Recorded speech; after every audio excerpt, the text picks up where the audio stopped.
राधे राधे, ओम नमः शिवाय। आज है सावन का पहला सोमवार और आज से ही हम लोग अपना यूपी पुलिस जो री एग्ज़ाम की है उसके लिए हम पहले हिंदी को, जैसे मैंने पोल डाला था तो आप लोगों का स्टैटिक जी को और हिंदी में सबसे ज़्यादा वोट आए थे। ठीक है, तो आज हम लोग जो हिंदी स्टार्ट कर रहे हैं और हिंदी में हमने पहला वर्णमाला चैप्टर लिया हुआ है। ठीक है, जिसमें थ्योरेटिकल पोर्शन है। थ्योरेटिकल पोर्शन में कोई भी आपके डाउट नहीं रह जाएंगे, सभी चीज़ें क्लियर हो जाएंगी, एक भी क्वेश्चन इससे बाहर नहीं जाएगा आपका। ठीक है, और रहा मॉक एनालिसिस का, तो जैसे आप लोगों की वोटिंग होगी उसी हिसाब से मॉक एनालिसिस भी स्टार्ट किया जाएगा। और जो आपका टारगेट सीरीज स्टार्ट थी रेडियो ऑपरेटर हेड ऑपरेटर में, वैसे ही आपकी टारगेट सीरीज यूपी पुलिस री एग्ज़ाम के लिए भी स्टार्ट की जाएगी।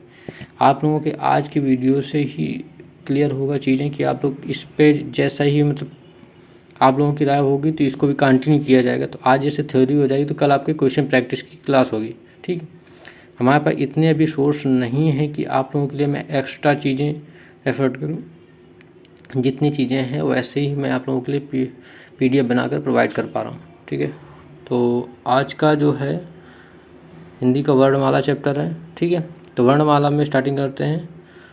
तो वर्णमाला क्या होता है? देखो, वर्ण क्या होता है? वर्णों के व्यवस्थित समूह को हम लोग क्या बोलते हैं? वर्णमाला बोलते हैं। ठीक है, ये तो आप लोग जानते ही हो। ठीक, उसके बाद अक्षर और वर्ण में अंतर क्या होता है उसको एक बार देख लेते हैं हम लोग। ठीक है, तो अक्षर क्या होता है? जो ध्वनि मुख से निकलकर आकाश में व्याप्त हो जाती। और ये नोट्स जो हैं ये आपके पता है UPSI के नोट्स हैं। ठीक है, तो कांस्टेबल तो बिल्कुल भी हलवा है इसके आगे। ठीक है ना, तो आप लोग अच्छे से इस नोट्स को प्रिपेयर कर लीजिएगा कि एक भी क्वेश्चन बाहर नहीं जाएगा। ठीक है, तो अक्षर हमारा क्या होता है? जो हम लोग मुख से निकालते हैं ध्वनि, वो जो मतलब आकाश मतलब एक तरीके से व्याप्त हो जाती है आकाश में। ठीक है, तो उसको क्या बोलते हैं? अक्षर बोलते हैं। और दो वर्ण क्या होता है? मुख से निकली हुई ध्वनि को हम लिखित रूप देना ही, तब जैसे जो कुछ बोलते हैं उसको जो कि लिखते हैं हम, तो उसको क्या बोलते हैं? वर्ण बोलते हैं। अक्षर को मतलब एक तरीके से बोल देते हैं, उसको लिख कर व्यक्त नहीं करते, उसे अक्षर बोलते हैं। ठीक है, ऐसे समझे आप लोग। ठीक, उसके बाद आगे हम लोग चलते हैं भाषा। सबसे देखो क्वेश्चन क्या बनता है, क्वेश्चन आज में बहुत बार पढ़ा होगा कि भाषा की सबसे छोटी लिखित इकाई क्या होती है? तो हम लोग क्या होते हैं? वर्ण होती है। ठीक है, ये क्वेश्चन आया भी हुआ है हर बार एग्जाम में। ठीक है, तो आप लोगों को अच्छे से चीज़ें यही क्वेश्चन हैं जो अच्छे से करना, इन्हीं की प्रैक्टिस आपकी होगी अगले कल वाली जो क्लास होगी। ठीक है, और सुबह रोज़ आपको 9 बजे क्लास मिल जाएगी। ठीक, तो आप लोग कंटिन्यू रखिएगा और शेयर करिएगा अच्छे से अपने दोस्तों में। ठीक है, भाषा की जो सबसे छोटी मौखिक इकाई की बात, देखो लिखित इकाई अपने बात की क्या वर्ण होती है, और मौखिक इकाई क्या होती है? हमारी ध्वनि होती है। ठीक है, इन चीज़ों को जो इनका डिफरेंस है इस चीज़ को क्लियर करिएगा। लिखित इकाई पूछता है तो वर्ण बोलेंगे, और मौखिक इकाई जब पूछेगा तो आप लोग ध्वनि बोलेंगे।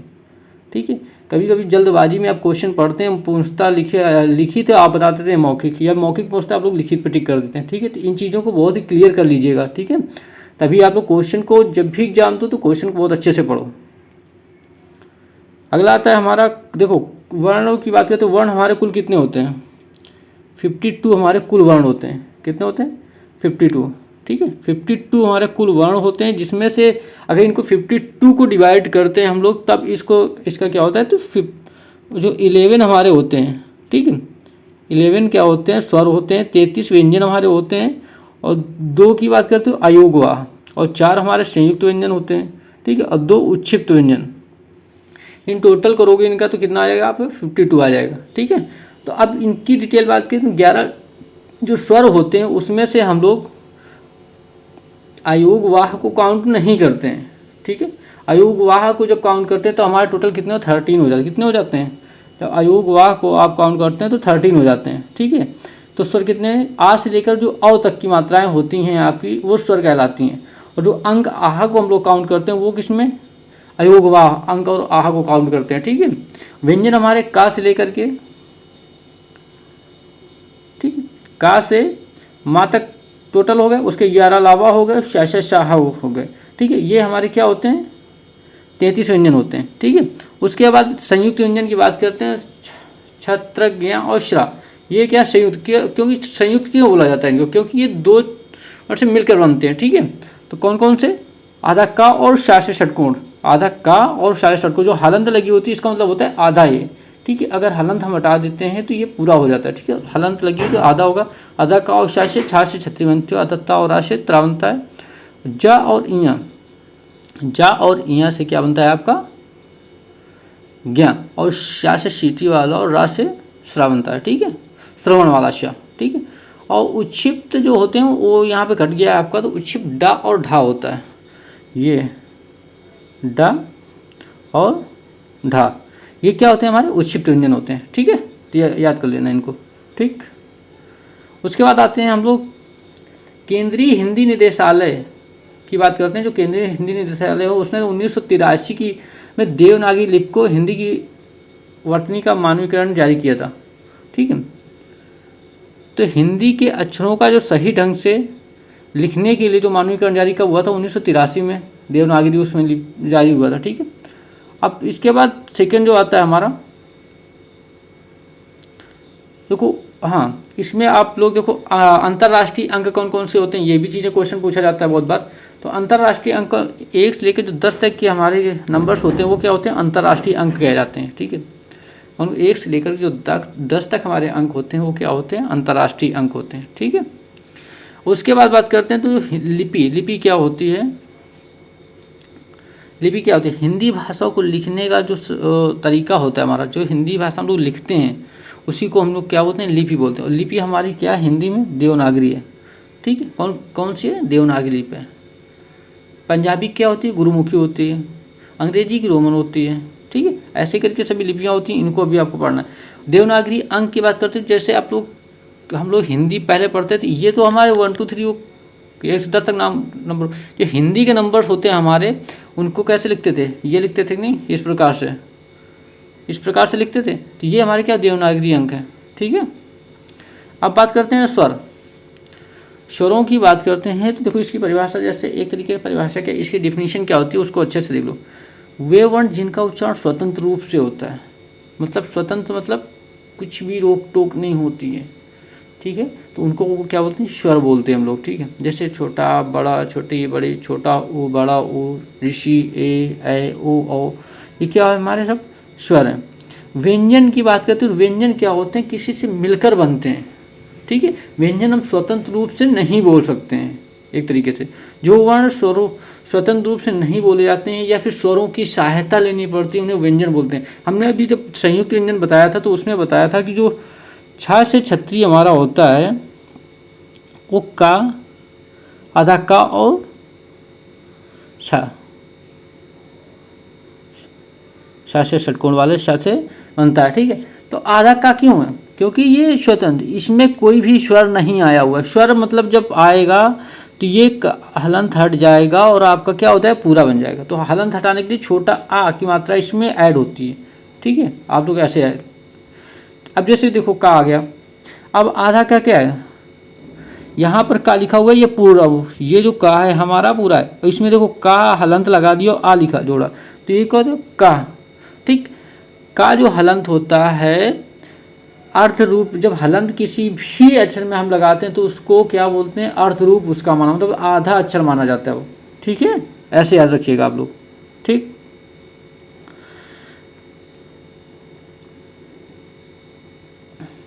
अब जैसे हम लोग मात्राएं लिखते हैं तो मात्रा लिखने में जो ऐसे ये होती, ये हमारी होती है शिरोरेखा।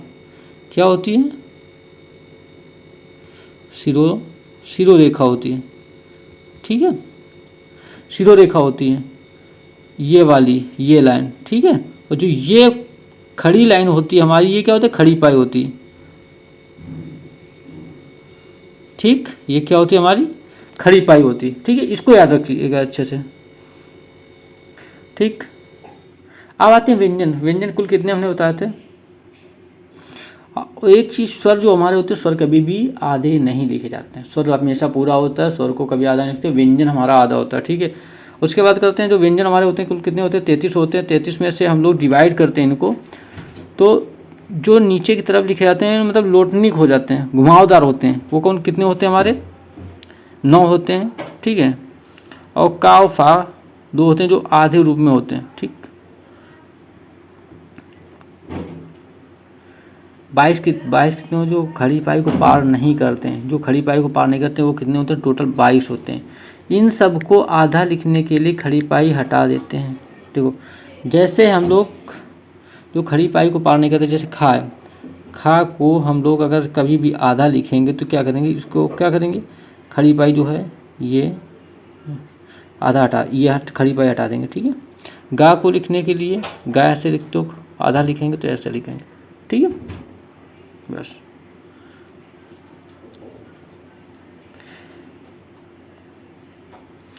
अरबी फारसी के शब्द की बात करते हैं तो देखो नुक्ता क्या होता है। नुक्ता हमारा जो पॉइंट हमारा लगा होता है ऐसे करके, ये पॉइंट हम लोग देते हैं यहाँ पर, ये क्या हमारा नुक्ता होता है, ठीक है।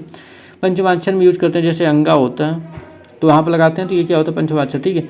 और अरबी फारसी के शब्द का, खा, गा और जाफा, ये जो होते हैं इनमें नुक्ता लगा होता है, ठीक है। तो ये अरबी फारसी के शब्द कहे जाते हैं। शंकर शब्द जैसे, तो शंकर कैसे लिखोगे, ये लिखा हुआ, ठीक। अनुस्वर, अनुस्वर और देखो अनुस्वर क्या होता है, अंक होता है, अंक को हम अनुस्वर भी बोलते हैं। ये देखो शिरोरेखा जो ऊपर जो बिंदी होती है उसे अनुस्वर बोलते हैं। जैसे पंप लिखते हैं, हालंत लगाते हैं, ठीक है। आडंबर हो गया, ठीक। विसर्ग, आहा होता है, विसर्ग हम लोग किसको बोलते हैं, आहा को विसर्ग बोलते हैं, ठीक है। अनुस्वर हटाने के लिए उस अक्षर का पंचमाक्षर को आधा कर देते हैं, ठीक।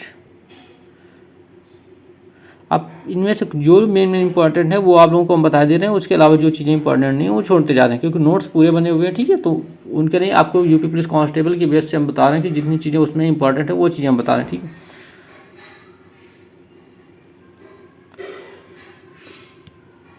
है। जो जैसे उच्छिप्त व्यंजन,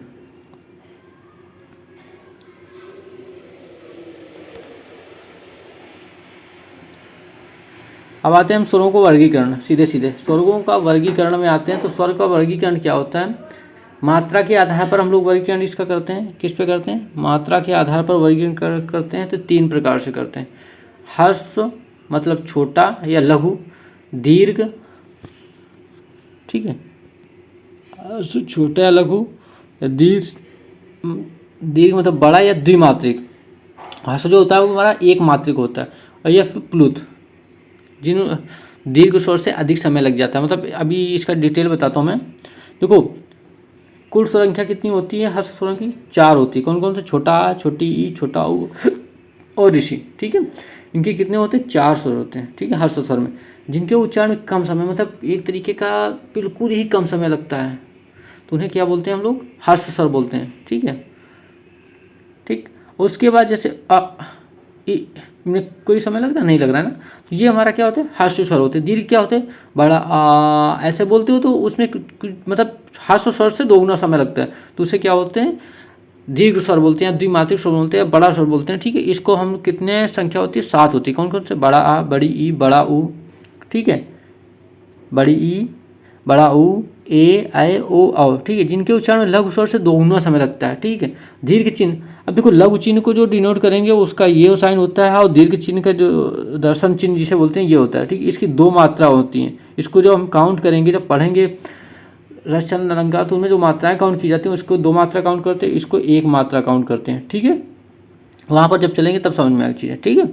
अब बात करते हैं पुरुष स्वर, पुरुष जिनके उच्चारण में दीर्घ स्वर से कुछ अधिक समय लगे, मतलब दीर्घ स्वर में जैसे जो समय लगा उससे भी अधिक समय लगता है, उसे पुरुष स्वर बोलते हैं। पुरुष स्वर मतलब जैसे कुछ चीज़ों को तोड़ कर जिसे लिखना, जैसे वे ये संस्कृत के प्रयोग होते हैं, जैसे ओम, राम, ऐसे करके, ठीक है। तो ये सब क्या होते हैं, इनमें पुरुष दीर्घ स्वर से भी अधिक समय लगता है, ठीक।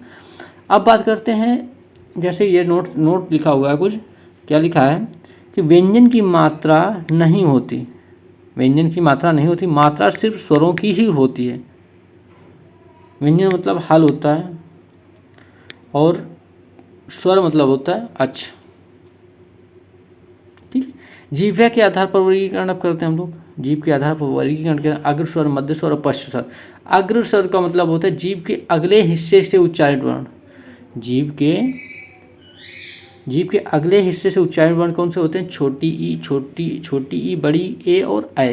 कौन कौन से होते हैं, छोटी ई, बड़ी ई, ए और ऐ। हमारे क्या होते हैं, कुल 4 वर्ण होते हैं जो हमारे जीभ अग्रभाग से, कहते बोल के आप देखो, छोटी ई, बड़ी ई, तो जीभ का अगला भाग ऊपर नीचे उठ रहा है ना, तो ये क्या होते हैं, अग्रस्वर कहे जाते हैं, ठीक है। मध्य स्वर की बात करते हैं, तो मध्य स्वर में तुम्हारा केवल एक आता है, ये आ, तो बीच का भाग हमारा उठता है ना, तो कौन सा होता है, छोटा आ होता है, ठीक है। और पश्च स्वर की जीभ के पिछले हिस्से से, बड़ा आ, छोटा ओ, बड़ा ओ औ। तो ये क्या हमारा पीछे जो हिस्सा जीभ का होता है वो काम करता है इसमें बोलने में, तो वो कितने होते हैं 5 होते हैं। ठीक है, अब बात करते हैं उच्चारण के आधार पर स्वरों का कुल वर्गीकरण कितने संख्या होती है, 10 होती है। उच्चारण के आधार पर अगर बात करते हैं 10 होते हैं। ऋषि को हम स्वर बोलते हैं और रा जो होता है वो व्यंजन का भेद करता है। ठीक है, रा का भेद मतलब रा का पदेन रूप होता है। जैसे पदेन रूप कैसे, जैसे क्रम लिखते हो ये लगाती है, ये रा क्या होता है पदेन रूप होता है हमारा। ठीक है, ऐसे प्रकार लिखते हो, प्रकार में ये रूप लगाते हो, ये क्या होता है पदेन रूप होता है। सामान्य रूप जैसे हमारा रा ये लिखते हैं रमेश। ठीक है, तो ये रा जो हमारा होता है सामान्य होता है। ठीक है, रेफ की बात करते हैं, रेफ जैसे कर्म, कर्म लिखा तो उड़ंती रा जो लगाते हैं इसको रेफ बोलते हैं। ठीक है, ये चीज़ें याद रखना, रा के भेद जो होते हैं। ठीक है, उसके बाद सीधे आते हैं हम लोग मुख्य खुलने के आधार पर वर्गीकरण। विव्रत, विव्रत स्वर क्या होता है, मुख पूरा यहाँ खुलता है, आ बड़ा आ, तो बड़ा आ क्या होता है विव्रत हमारा, जिसमें मुख पूरा खुलता है उसे बड़ा आ, जिसे विव्रत स्वर कहते हैं। ठीक है, अर्ध विव्रत स्वर क्या होते हैं, मुख आधा खुल, छोटा अ आई ओ। तो ये क्या होते हैं अर्ध विव्रत स्वर होते हैं। कौन कौन कितने होते हैं, 3 होते हैं। कौन कौन, छोटा अय और औ। समरस स्वरों की बात करते हैं, समरस स्वर कौन कौन से होते हैं हमारे, मुख लगभग जब बंद हमारा हो जाता है, जैसे छोटी ई, बड़ी ई, छोटा ऊ, बड़ा ऊ। तो छोटी ई को जब बोलते हो आप लोग और बड़ी ई और छोटा ऊ और बड़ा ऊ, इन चारों वर्ड को जब बोलते हो आप लोग, तो क्या होता है हमारा मुख जो होता है लगभग बंद रहता है, हल्का सा खुलता है, तो इसको क्या होता है समृत स्वर बोलते हैं। तो आपको ऐसे ही प्रैक्टिस करनी इनको बोल बोल के, तो ऐसी चीज़ें आपको याद रहेंगी। ठीक है, अर्ध समृत स्वरों की अगर हम बात करते हैं तो मुख जब हमारा आधा बंद रहता है, जैसे ए ओ, तो मतलब आधा मुंह खुलता है और आधा मुंह हमारा हमेशा बंद रहता है, तो इसके हिसाब से हमारे कितने 2 वर्ण होते हैं, इनको क्या बोलते हैं अर्ध समृत स्वर बोलते हैं। ठीक है, जाति विभाजन इनका करते हैं। जाति विभाजन की बात करते हैं तो जाति विभाजन में क्या सजातीय स्वर होते हैं और विजातीय स्वर होते हैं। कितने होते हैं, 2 होते हैं। ठीक है, कौन कौन से होते हैं, एक सजातीय होता है, एक विजातीय होता है। सजातीय वे स्वर, वे सभी स्वरों जो एक जाति के हों, मतलब एक जाति का मतलब बात करते हैं जैसे छोटी ई, बड़ी ई और बड़ा ऊ, मतलब ये एक जात से मिलकर बनने होते हैं। ठीक है, एक जात से मतलब जैसे बड़ा आ जो है वो छोटा और छोटा आ से ही मिलकर बना होता है। बड़ी ई जो है वो छोटी और छोटी ई से मिलकर बनी है, और बड़ा ऊ छोटा ऊ और छोटा ऊ से। विजातीय स्वर वे स्वर जो अलग अलग जात से मिलकर बने होते हैं, जैसे ए की बात करते हैं, ए से एड़ी वाला जो होता है, ए से एड़ी वाला जो हमारा ये, इसको हम किससे छोटा आ प्लस छोटी ई से मिला के क्या बनता है, ए बनता है। ठीक है, तो ये विजातीय स्वर। सजातीय स्वरों की बात करें जो स्वयं से मतलब जैसे मतलब सेम स्वरों से मिलकर बनते हैं, उनको क्या सजातीय स्वर कहते हैं। और विजातीय स्वर मतलब दो अलग अलग स्वरों से मिलकर बने हुए स्वरों को विजातीय स्वर कहते हैं। ठीक है, जैसे आई की बात करते हैं तो छोटा आ प्लस ए से आया आ गया। ओ की बात करते हैं, ओ की बात करें तो ओ में हमारा आ जाता है छोटा आ प्लस ऊ। ठीक, तो ये ओ बन गया। ठीक है, इन्हीं को हम संयुक्त स्वर भी बोल देते हैं। ठीक है, याद रखिएगा। अब आते हैं परंपरा इसके, देखो ये चीज़ें मैं पहले ही बता चुका था, एक बार और बता देता हूँ। परंपरागत अतिरिक्त वर्ण कितने, 3 होते हैं। ठीक है, चंद्र बिंदु अनुस्वर अंक को बोलते हैं, पहले ही मैंने बता दिया था। विसर्ग, इसको विसर्ग आहा को बोलते हैं, विसर्ग आहा को बोलते हैं, और अनुस्वर अंक को बोलते हैं। ठीक है, ये चीज़ें मैं पहले बता चुका हूँ आपको। ठीक, उसके बाद आते हैं इनके अनुनासिक, अनुनासिक, अनुस्वर और विसर्ग। इनकी थोड़ी सी डिफिनीशन जो देवता है उसको सुन लो। जिसमें नाक से कम मुख से ज़्यादा वायु निकले, नाक से कम और मुख से वायु निकले उच्चारण करने में, उसे क्या अनुनासिक बोलते हैं। और जिसके नाक से अधिक और मुख से कम वायु निकले उसे अनुस्वर बोलते हैं। मतलब थोड़ा सा डिफरेंस है, चीज़ों को अच्छे सुनना, कि जिसको नाक में कम और मुख से अधिक वायु जहाँ निकलती है उसे अनुनासिक बोलते हैं, और जहाँ नाक से अधिक और मुख से कम वायु निकले उसे अनुस्वर बोलते हैं। विसर्ग की बात करते हैं, संस्कृत के शब्दों में अनुस्वर के बाद प्रयोग होता है, जैसे प्रातः, अतः, दुख।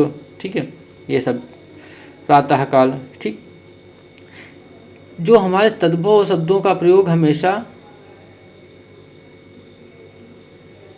अनुनासिक में अनुनासिक जो होते हैं तद्भव में हमेशा यूज होता है, जैसे चंद्र बिंदु में चंद्र दंत, ठीक है, सही, चांद, गांव, ठीक, ये चीज़ें।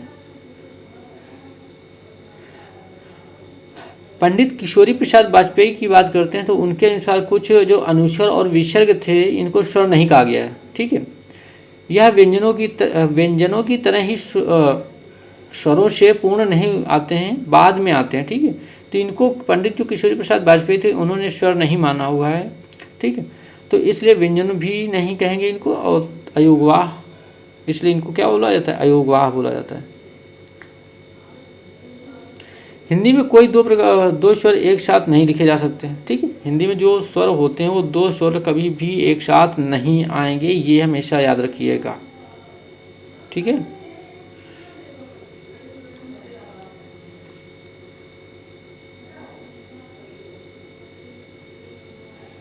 देखो एक चीज़ और याद कर लो आप लोग, चंद्र बिंदु जो हमारी होती है उसका हमेशा यूज हम लोग वहीं करेंगे जहाँ पर कोई भी मात्रा ऊपर, जो सिरोरेखा बताई थी ये सिरोरेखा हमारी होती है और ये हमारी क्या होता है, खड़ी पाई होती है, ठीक है। तो सिरोरेखा के ऊपर कभी भी जब कोई मात्रा नहीं होती तभी भी हम चंद्र बिंदु का प्रयोग करते हैं, उसके अलावा चंद्र बिंदु का प्रयोग नहीं करेंगे, याद रखिएगा हमेशा। अब आते हैं हम लोग व्यंजन, फटाफट व्यंजन देख लेते हैं और इसके कल क्वेश्चन प्रैक्टिस करेंगे, आप लोग तैयार करके इसको प्रिपेयर करके अच्छे से आइएगा, ठीक है। और क्वेश्चन प्रैक्टिस आपके PYQ होंगे, प्रीवियस ईयर जितने भी हैं वो होंगे, और कुछ जो जैसे पृथ्वीनाथ पांडे हो गई, आपकी आदित्य पब्लिकेशन हो गई, राजपाल हो गई, जिनसे बुकों से अच्छे अच्छे क्वेश्चन जो है सभी से निकाल करके आप लोगों के लिए कल करवाऊंगा प्रैक्टिस, ठीक है। तो आप लोग तैयार रहिएगा, इसको अच्छे से पढ़िएगा, ठीक है। तो व्यंजन पे आते हैं। देखो था और जो धा होता है ना, ये हमेशा जो इनकी घुंडी होती है इसको याद रखिएगा, सिरोरेखा के ऊपर नहीं लगाई जाती है, सर हमेशा सिरोरेखा के नीचे ही रहती है, लिखते समय हमेशा ये चीज़ें याद रखिएगा। स्पर्श व्यंजन कितने होते हैं आपको पता है, कोई बताएगा?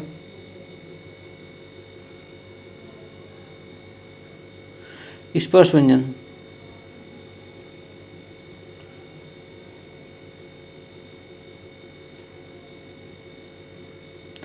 कितने होते हैं?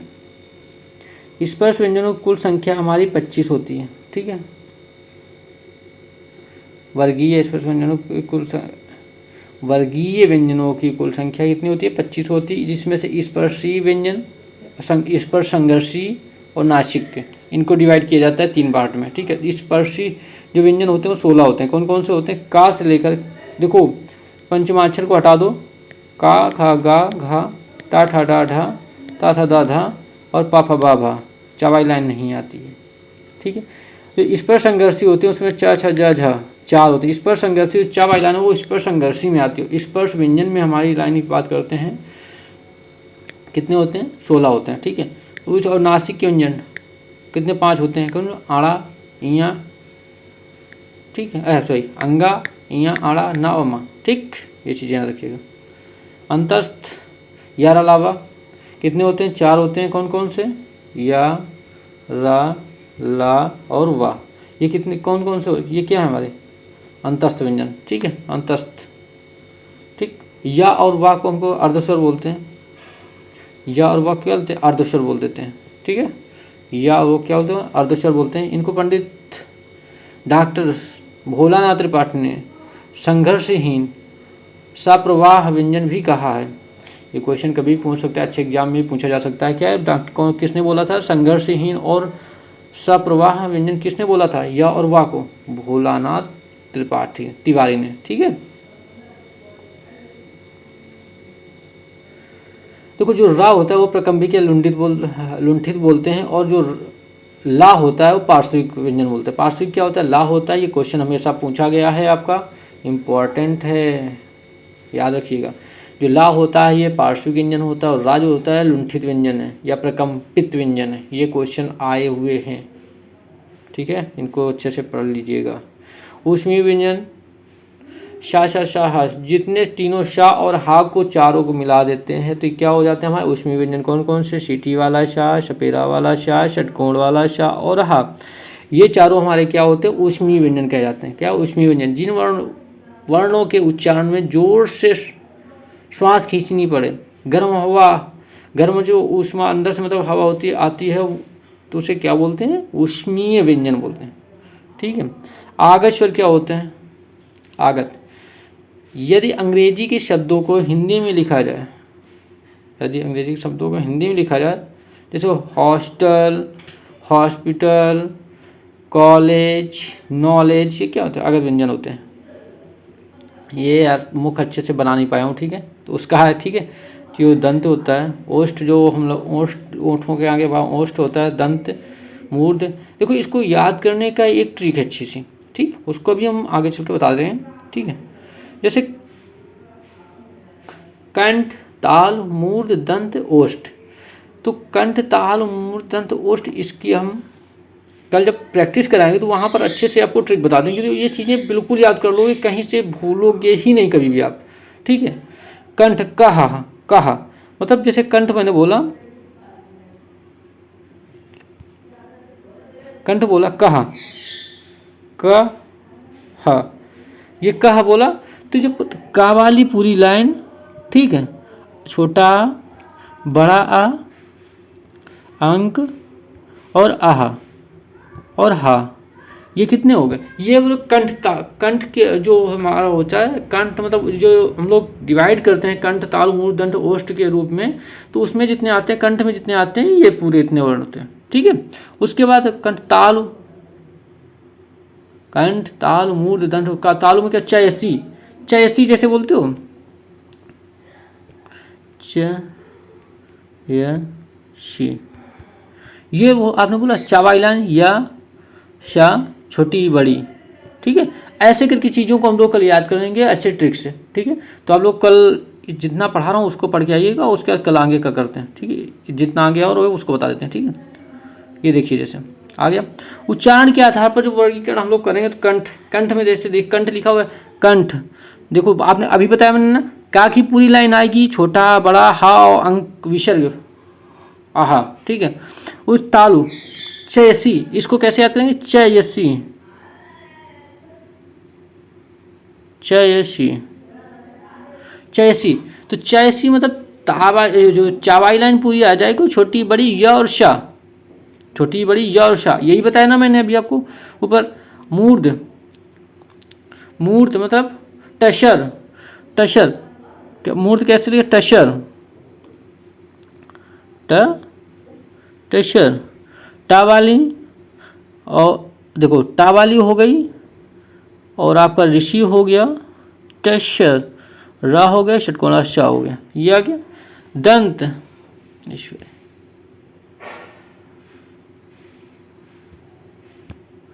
दंत, दंत में क्या होता है? तलश, तलश, तलश, तलश, टा वाली पूरी लाइन, ला, शा और जा, ठीक है। उसके बाद ओठ, ओठ के आधार पर जब पऊ, पऊ, छोटा ऊ, बड़ा ऊ और पा वाली पूरी लाइन, ठीक है। ओष्ठ, कंठ, तालु, दंत, मूर्ध, देखो कंठ, तालु, मूर्ध, दंत, ओष्ठ, ये चीजें आपको बता दी ना, ऐसे ट्रिक से आपको याद करना है, ठीक। अब इसकी एक ट्रिक सर ने जो बताई थी वो आपको बताया, नवीन सर ने जो बताई थी आपको वो बताता हूँ। विवाह, यश, ऋषि, विवाह मतलब का, चा, जो चीज़ें हमको याद नहीं होती वो चीज़ें इसमें लिखी हुई हैं, छोटी व और हा, ठीक है। जैसे चयस, छोटी बड़ी जिस्सा, ठीक है, ऐसे करके चीज़ें।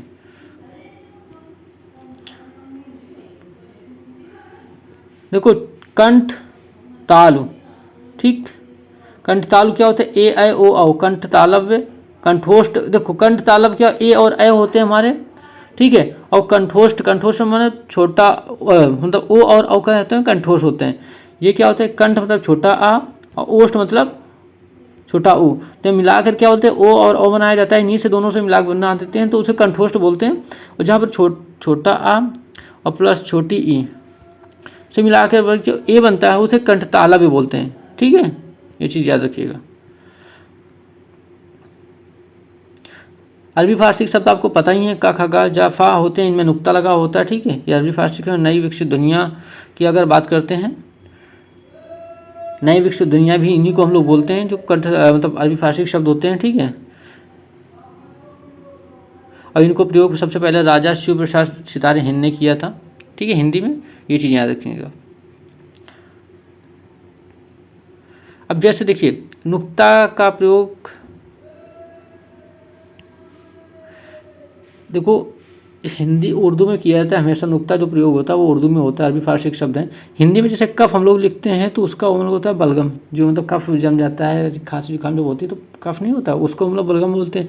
और जो उर्दू में जो कफ लिखेंगे तो का के नीचे नुक्ता जो लगाएंगे तो उसका मतलब होता है बहन का हिस्सा, जो मतलब बटवा मतलब जायदाद या कुछ होता है उसमें जो हिस्सा होता है उसको हम लोग कफ बोलते हैं। उर्दू में जो खाना होता है मतलब खा के नीचे जब नुक्ता हम लोग ये जैसे नुक्ता लगा हुआ है तो इसका मतलब होता है कमरा या डिब्बा।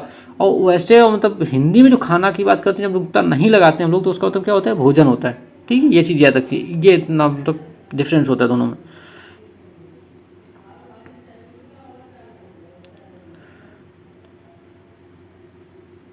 नासिक बता दिया, नासिक व्यंजन कितने 5 होते हैं। ठीक है, नासिक के वर्ण की बात करते हैं तो वर्ण में हमारा अंक को अगर जोड़ देते हैं तो नासिक के वर्ण कितने 6 हो जाते हैं। ठीक है, ये नासिक के व्यंजन 5 होते हैं और नासिक के वर्ण अगर की बात करता है, वर्ण कहीं पूछ लेता है तो उसमें अगर अंक को हम लोग ऐड कर देते हैं तो कितने 6 हो जाते हैं टोटल। ठीक है, ये चीज़ याद रखें। प्राणत्व के आधार पर व्यंजन का वर्गीकरण करते हैं अल्प प्राण और महाप्राण। अल्प प्राण क्या होता है, इसको ट्रिक से याद करिए 135 135। ठीक है, महाप्राण 24। ठीक, ऐसे याद करना है बस, और कुछ ज़्यादा डिफिनीशन भी इसके नहीं पढ़ना है। 135 का मतलब होता है जैसे हम लोग का, खा, गा, अंगा, ये 5 लिखते हो 1 2 3 4 5 ऐसे काउंटिंग करते हो ना, तो 1 3 और 5 135 जो होते हैं हमारे क्या अल्प प्राण होते हैं।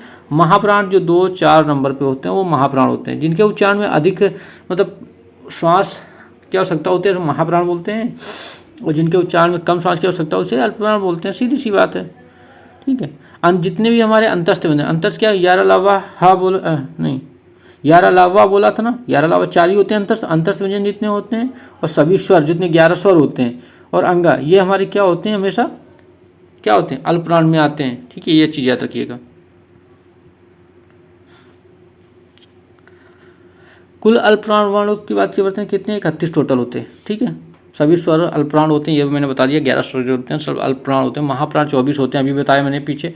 जैसे 24 का मतलब होता है खा और घा, खा और घा जो हमारा होता है मतलब क्या होता है, महाप्राण होता है। डा की बात करते हैं, ये भी महाप्राण होता है। ऊष्मी व्यंजन शाह शाह, ये देखो ऊष्मी व्यंजन शाह शाह आपके महाप्राण होते हैं। अल्पप्राण क्या होते हैं, अंतस्थ व्यंजन अल्पप्राण, यार अलावा अल्पप्राण होते हैं। ठीक है, महाप्राण कुछ कुल कितने होते हैं, 15 होते हैं, और अल्पप्राण कितने होते हैं, 31 होते हैं। ये चीज़ याद रखो।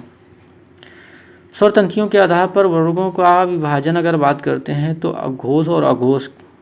घोष क्या होते हैं, घोष को हम सघोष भी बोलते हैं। ठीक है, स्वर तंथियों क्या लिखा हुआ है, स्वर तंथियों के पास आने से उनके बीच में हवा निकलती, पास आने से तो जैसे कुछ ये मत याद रखो, सीधे सीधे याद रखो। इसका 345 जो ये ट्रिक है इसकी, कितना 3 4 5 नंबर पे जो आते हैं 3 4 5 तो गा, घा और अंगा, मतलब एक तरीके से बता रहा हूँ। ठीक है, जैसे ये मतलब चावाई लाइन पे हो गया, टावाई तीसरा चौथा और पाँचवा जो वर्ण होता है हमारा वो क्या होता है, ये हमारा घोष होता है। ठीक है, यारा ला व हा और सभी स्वर जितने होते हैं कितने होते हैं, यारा लावा अंतस्थ हो गया, और हा जो हमारा उस व्यंजन में आता था वो, और सभी स्वर जितने 11 होते हैं ये सब मिलाकर कुल 31 होते हैं जो क्या होते हैं, घोष होते हैं। ठीक है, जो घोष ऐसा घोष, और उसमें जैसे 24 था उसी का आधा मतलब 12 कर दो तो अघोष हो जाता है। मतलब अघोष में कितना 1 और 2 मतलब का और खा, चा छा टा ठा ऐसे करके जितने मतलब वन और दूसरे पहले और दूसरे नंबर पे जितने होते हैं व्यंजन वो, और प्लस शाह शाह शाह शाह शाह तीनों शाह, हाँ तो आपका सघोष में कन्वर्ट हो गया। ठीक है, चला गया, तो इसमें तीनों शाह आएंगे। कुल कितने इसके घोष होते हैं, अघोष कितने होते हैं, 13 होते हैं। ये अघोष है यहाँ पर। ठीक है, अघोष कितने 13 होते हैं और सघोष कितने होते हैं 31 होते हैं। ठीक है, अघोष होने के उच्चारण में स्वर तंत्रियों में कंपन नहीं होता है। ठीक है, ये चीज़ याद रखें। संयुक्त व्यंजन आपको बता चुके हैं। संयुक्त व्यंजन कौन कौन से होते हैं आपके, वे व्यंजन जिनका निर्माण एक से अधिक व्यंजनों से मिलकर होता है, मतलब एक से अधिक व्यंजनों को ऐड करने से जो चीज़ बनती है उसे संयुक्त व्यंजन बोलते हैं। संयुक्त मतलब जोड़कर किसी चीज़ को बनाई जाने वाली चीज़ें, ठीक है। ऐसे याद करो सीधी सीधी। 4 होते हैं, कौन कौन से? छत्र, ज्ञ होता है, का से छत्री अच्छा बनता है, ये तो बता चुका हूँ। अब इसमें तोड़ा गया और चीज़ें, मैंने बोला था ना कि कोई भी व्यंजन बिना स्वर के नहीं आ सकता। ऐसे हलंत लगा मतलब आधा हो गया। अब शायद से षटकोण हम बनाते थे पूरा होता था, तब ये छत्री बनता था। अब यहाँ से षटकोण को तोड़ दिया गया, हलंत लगाया गया, बस आ को अलग कर दिया गया। ऐसे जब कभी भी आपको वर्ण विच्छेदन करने को कहा जाएगा तो ऐसे आपको तोड़ना पड़ेगा, ठीक है। अब वर्ण जब लिखे जाते हैं स्वर क्रम कैसे होता है? सबसे पहले अंक आता है, चंद्रबिंदु आता है, फिर आहा आता है, फिर छोटा आ बड़ा, छोटी बड़ो, ऐसे करके ये चीज़ होता है इसका क्रम लिखने का। ये चीज़ याद रखिएगा अच्छे से। व्यंजन में लिखने समय का के बाद छाछ छत्री आता है, ये लिखने के क्रम है, ठीक है। ये जा के बाद ही ज्ञा यहाँ पे आता है, जा ज्ञा। तभी तो जब हम लोग संयुक्त व्यंजन बनाते हैं तो आपने देखा ना, जा को क्या यहाँ से कन्वर्ट करते हैं ना, ये चीज़ें। ये देखो, जब हम लोग कक्का किक्की पढ़े होगे, आप लोग हिंदी जो यूपी बोर्ड से उनको पढ़ाया जाता है, ठीक है। जो पढ़े होगे तो उसमें लिखते हैं कंग कंग, ये ऐसे लिखा जाए, कंग हो गया, चंद्रबिंदु हो गई, आहा लिखा गया इसमें, ठीक है। उसके का के कु के को कंग का, ऐसे करके चलते हैं ना। वर्ण विच्छेद अब देखिए, वर्ण विच्छेद इसलिए मैं बोला था, इसका उपयोग वर्ण विच्छेद में ऐसे होता है। अगर का है, का को आपको मैंने अभी बता दिया ना, ऐसे करके जब वर्ण विच्छेदन आ गया, जैसे कर्म लिखा है, सीधे सीधे मैं चलता हूँ, एक एग्जाम्पल होता है। कर्म जैसे लिखा हुआ है, का को पहले तोड़ा जाएगा हलंत लगा करके आ में, फिर रा जो ऊपर रा पहले आता है, ठीक है। रा आ गया आधा रा है ऊपर, फिर माँ को जब पूरा माँ लिखा हुआ है, माँ को तोड़ने के लिए हलंत लगाएंगे, फिर आ आएगा, तो ये क्या होगा? कर्म। ऐसे करके ये जो वर्ण विच्छेदन होता है, ठीक है। तो आज की क्लास आपकी यहीं पर समाप्त होती है। जितनी भी चीज़ें कोई डाउट हो तो आप लोग कमेंट करिएगा। कोशिश की अपनी तरफ से मैंने पूरी आपको समझाने की, फिर भी कुछ अगर डाउट रह गए तो आप लोग कमेंट कर दीजिएगा। कल जो प्रैक्टिस इसकी क्लास करवाएंगे उसमें आपके पूरे डाउट क्लियर कर दूंगा, ठीक है। ये पहली क्लास थी तो कुछ चीज़ें जो होती हैं, जो गलतियां होती हैं, हमसे भी हुई होंगी, ठीक है। तो आप लोग जो भी चीज़ें हों आप लोग कमेंट करिएगा, आपकी क्या राय है कमेंट करके जो बताइएगा, दोस्तों तक शेयर करिएगा।